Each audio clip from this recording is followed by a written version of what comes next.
Ibigay mo ang COO position kay Caroline. Yan ang sagot sa lahat ng iyong mga problema.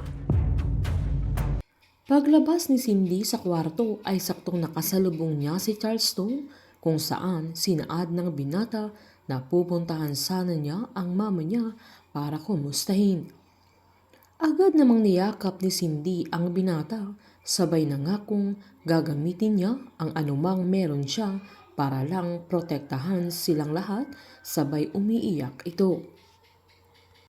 Habang nag-uusap naman sila Irene at Bettina sa kwarto, sabay umiinom ang dalawa kung saan giniit na Irene na parang may nararamdaman siyang kakaiba sa mga nangyayari na hindi imposible na magnanakaw at kabit pa si Divine, pero yung pag-uwi ng mama nila mula sa bahay ni Divine noong gabing namatay siya, na sinabihan siya ng ate niya na diretsahin na niya kung anong point niya, kaya agad sinabi na Irene na hindi siya naniniwala na niyakap ng mama nila si Divine, na maging ang sinabi niyang sinubukan niya itong i-revive, sabay na sabi niyang baka nga may kinalaman ang mama nila sa pagkamatay ni Divine, kaya umangal si Bettina na agad namang binara ni Irene at sinabihan niya ang ate niya na siya na mismo ang nagsabi na dapat ay sinabi na noon ng mama nila kay Caroline para hindi na siya pinagbibintangan ni Caroline,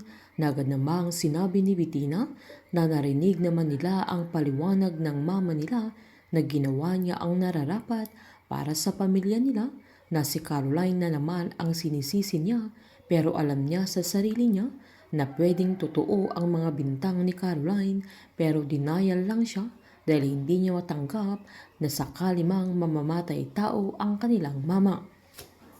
Hindi naman makatulog si Caroline dahil naiisip niya ang mga bintang ni Mang Balong sa pamilya nila nang nasa kulungan sila, na sila ang sinisisi niya sa pagkamatay ng asawa niya, at sinabihan din siya ng matanda na butit namatay na din si Divine dahil magkakakampi silang lahat. Maging si Bingo ay hindi rin makatulog habang humiga sa salas dahil iniisip niya ang sinabi ni Mang Balong na bayaran ang nanay niya, at nagtrabaho siya sa mama ni Caroline, na naawas si Bingo kay Caroline dahil pwedeng isang dahilan na nahihirapan ngayon ang dalaga ay dahil sa pagkasilaw ng nanay niya sa pera.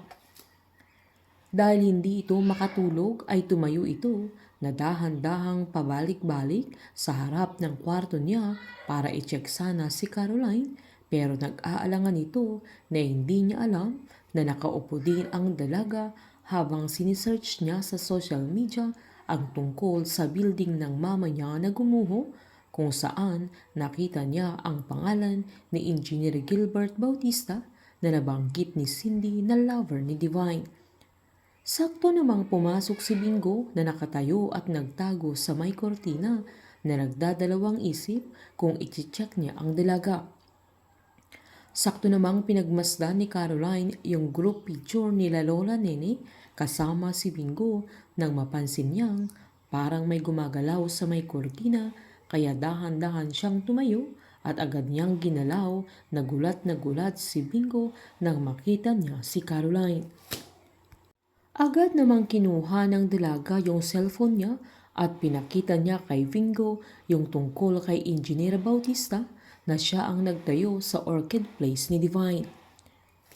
At dahil pareho silang hindi makatulog ay nagpahangin muna sila habang chinecheck ni Bingo yung phone ng dalaga, na agad niyang tinanong kung gustong hanapin ni Caroline si Engineer Bautista, na agad namang sinabi ni Caroline na nabanggit siya ni Cindy na lover ng mama niya, kaya agad namang sinabihan ni Bingo ang dalaga kung naniniwala siya kay Cindy, at giniit naman ni Caroline na hindi ito naniniwala, na ang gusto lang niya ay mapatunayan niyang walang kasalanan si Divine at hindi siya nagpakamatay, na totoong may pumatay sa kanya. Habang sa pagpunta ni Wilson kay Aling Cathy, dahil hindi na niya makayanan kung papaano niya maayos ang kanyang pamilya, Lalo't nag-aaway-away ang mga anak niya sa posisyon na sinaad ni Aling Cathy na si Caroline ang pipiliin ni Wilson na maging CEO ng GLC para maging maayos ang pamilya niya at ito lang ang solusyon na maging maayos ang lahat. Dahil sa lahat silang magkakapatid ay na-nominate para sa posisyon, ay ibibigay ni Sherwin ang power at authority kay Wilson na siya na mismo ang mamimili kung sinong karapat-dapat para sa posisyon. Makakatulong kaya ang pagnonominate ni Aling Cathy kay Caroline para siya ang piliin ni Wilson?